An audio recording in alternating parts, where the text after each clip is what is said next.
2014 के बाद से फाशिज्म की खुले तौर पर एक सरकार एलानिया चल रही है। ये नेशनल चैनल पर बैठ करके एक विश्व हिंदू परिषद का बैठा लिया जाता है, एक बीजेपी का बैठ जाता है, एक संघ का संचालक बैठ जाता है, एक मुसलमान को बैठा करके और जो उसका एंकर होता है वो भी मिल करके गालियां पूरी मुस्लिम कौम को देता है। आइए आज हम तय करें कि हम उस किसी भी नेशनल चैनल पर डिबेट में नहीं जाएंगे कि कलम का मुकाबला कलम से, प्रोपेगेंडे का मुकाबला प्रोपेगेंडा से और तलवार का मुकाबला तलवार से, ज़बान का मुकाबला ज़बान। अगर कोई नहीं मानता डिबेट चैनल में जाने के लिए, हम उसके मोहल्ले में जाकर के ऐलान करें कि हम तुम्हारा सोशल बाइकआउट करते हैं, तुम्हारे घर में कोई मर जाएगा तो हम नमाज़ जनाजा में शामिल हो जाएंगे।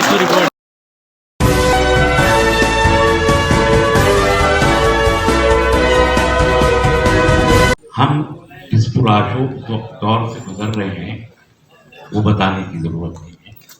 एक बात समझनी चाहिए, जमाना तगय्युर पजीर है और कुछ लोग होते हैं जो जमाने में ये तगय्युर बपा करते हैं और कुछ लोग होते हैं जो इस तगय्युर को कबूल करके अपने आप को उस तगय्युर के मुताबिक ढाल लेते हैं।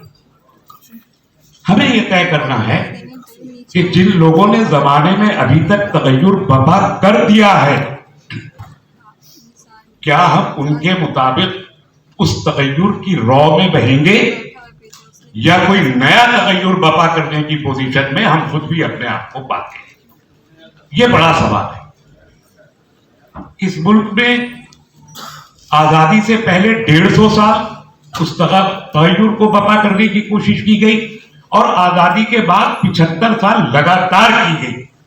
आज हम कह सकते हैं कि 2014 के बाद से फाशिज्म की खुले तौर पर एक सरकार एलानिया चल रही है, लेकिन पिछले 75 साल में भी जो सरकारें थीं वो अगर फाशिस्ट नहीं तो कम्युनल जरूर थी। मेरी बात से इख्तलाफ नहीं है। मैंने ढूंढने की कोशिश की है चश्मा लगा के कि सेकुलर कौन है, लेकिन 2014 के बाद जो लोग खुद को सेकुलर कहते थे उनके सेकुलरिज्म के लबादे भी उतर गए। उसके बाद मुझे अब आप बताइए कि आपका लाइन ऑफ एक्शन कहां होगा। जंगें जब लड़ी जाती हैं, मैं साफ कहना चाहता हूं, हम हालत जंग में हैं और जंग का मतलब यह है कि कलम का मुकाबला कलम से, प्रोपेगेंडे का मुकाबला प्रोपेगेंडा से और तलवार का मुकाबला तलवार से, ज़बान का मुकाबला ज़बान से होगा, जमहूरियत का मुकाबला जमहूरियत से होगा, वोट का मुकाबला वोट। उसी तर्ज पर इन चारों पांचों चीजों को मिला के अगर आप नहीं चलेंगे, आप इस तगय्युर को बपा नहीं कर सकते। एक तगय्युर बपा हो चुका है, उसका एतराफ कर लीजिए कि तगय्युर बपा हो चुका है, यह हिंदू राज बन चुका है, लेकिन इस मुल्क का डीएनए यह है कि किसी भी मजहबी राष्ट्र को कबूल करके लंबे अरसे तक, लंबी दूरी तक जा नहीं सकता। ये भी तो मजीद तगय्युर अगर बपा करना है तो अब आपका नंबर है, आप खड़े होइए और यह रास्ता फूलों के दहलीज पे चलने का नहीं है, ये कांटों पे चलने का रास्ता है। अगर आप तैयार हैं जहनी तौर पे कि आप कांटों पे चलेंगे तो आगे बढ़िए। शाह समर कुछ दूर नहीं, जिसको बुलंदी समझे हो इन हाथों की कोताही है। अपना दस्त दराज कीजिए, अपने हाथ ऊंचे कीजिए। शाह समर आपकी दस्तरस में होगी, इसका यकीन है कि भारत आपका मुंतजर है। भारत किसी सेकुलर सोशलिस्ट और कम्युनल नॉन कम्युनल फासिस्ट का नहीं, भारत आपका मुंतजर है कि आप उठे और इस मुल्क के मजलूमों को अपने गले से लगा के कहें कि इंसाफ हम कायम करें। यही एक पैगाम मुझे देना था। जहां तक मेरी जात का ताल्लुक है, मैं हर वक्त तैयार हूं, हर वक्त, हर लम्हा। मैं रात को लेट के अपनी सोच के लेटता हूं कि शायद आज रात को मुझे गिरफ्तार कर लिया जाए। मैं जेल जाने को हमा वक्त तैयार हूं और कत्ल हो जाने को हमा वक्त तैयार हूं। क्या आप तैयार हैं? या आप सोचिए। अस्सलाम वालेकुम। السلام علیکم.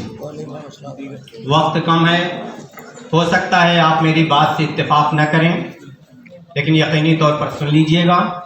ہاؤس کا کام ہے کہ آپ اس کو آگے رکھیں یا نہ رکھیں، کیونکہ میں صوبہ اتر پردیش سے آتا ہوں جہاں کے حالات بہت ہی خراب ہیں. آئے دن روزانہ کسی نہ کسی مسجد، کسی نہ کسی درگاہ میں ایک اپلیکیشن لوور کورٹ میں جا کر کے دی جاتی ہے کہ یہ درگاہ ہے اور یہ ہے. میں صرف مشورہ دوں گا، لمبی تقریر نہیں کروں گا.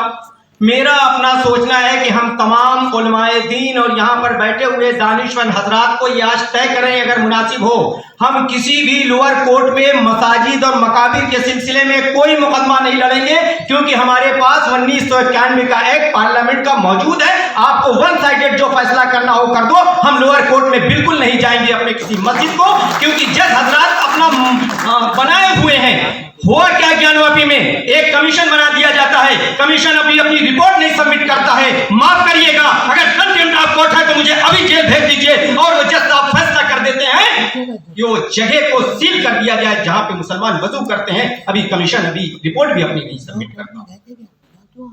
نمبر 2، ہم روزانہ اپنے مسلم دانشوروں اور علماء دین کو یہ نیشنل چینل پر بیٹھ کر کے ایک وشو ہندو پریشد کا بیٹھا لیا جاتا ہے، ایک بی جے پی کا بیٹھ جاتا ہے، ایک سنگھ کا سنچالک بیٹھ جاتا ہے، ایک مسلمان کو بیٹھا کر کے اور جو اس کا اینکر ہوتا ہے وہ بھی مل کر کے گالیاں پوری مسلم قوم کو دیتا ہے.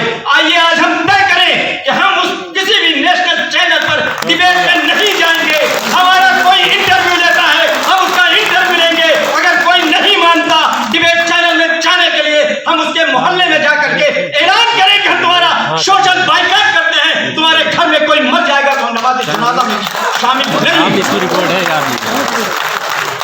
نمبر 3، اگر ہمارے یہاں اتنا پیسہ نہیں ہے، محترم ادیب صاحب آپ جو کمیٹی بنانے جا رہے ہیں، بہت سے ابھی اس ملک کے حالات خراب ہوں گے، بہت سارے ہم نہیں چاہتے کہ ملک میں فسادات ہوں. ہم اس ملک کے قانون اور کانسٹیٹیوشن کو ماننے والوں میں ہیں، لیکن یہ ہمارے بچوں کو بھڑکا کر کے کہیں پولیس کے گولی سے شہید کریں گے، کہیں یہ شہید ان کو ماریں گے. آپ ایک ایسا فارمولہ تیار کریے کہ اگر کوئی بھی ہماری قوم کا بچہ ہندوستان میں کشمیر سے لے کر کے کنیا کماری تک شہید ہوتا ہے، اور اگر اس کے گھر میں 2 بچے پڑھنے والے ہیں، ہم ان کی تنظیم، ہماری یہ تنظیم پہاڑ سے لے کر کے جب تک ان کے گھر میں کھانے کا انتظام نہیں ہو جاتا، ہم کھانے کا انتظام خالی مسلمانوں کے لیے نہیں. ایک جادو انسان اپنی گاڑی میں ایک مری ہوئی گائے لے کر کے جا رہا تھا، اس کو مسلمان سمجھ کر کے مار دیا جاتا ہے. اگر ان کے ساتھ بھی ایسا کچھ ہوتا ہے تو ہم ان کے ساتھ بھی کھڑے ہوں گے.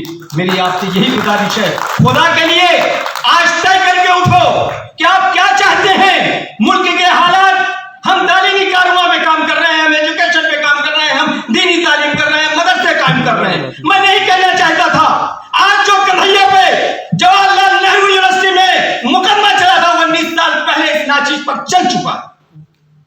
فیصلہ آپ کریے محترم ادیب صاحب. قوم آپ کی طرف آج دیکھ رہی ہے کہ آپ کیا فیصلہ کر کے اٹھیں گے.